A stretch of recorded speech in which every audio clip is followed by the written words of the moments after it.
Hello everyone, today I'm going to show you if your mouse cursor move automatically, then how to fix it. Okay, for that at first you have to type Windows plus R button from the keyboard. Then type here main.cpl.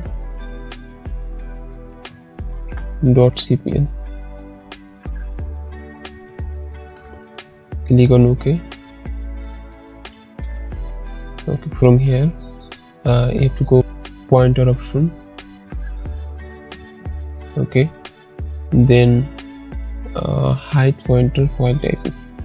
So undo tick mark, then apply, then OK. By doing that you can fix the problem.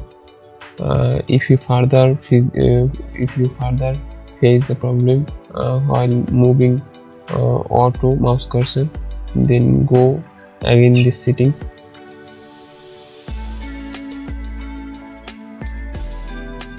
pointer option, then fix the mouse cursor speed, fix it middle, and apply, and OK. By following these two methods, hopefully you can solve your mouse cursor auto moving problem. So thank you everyone, bye bye.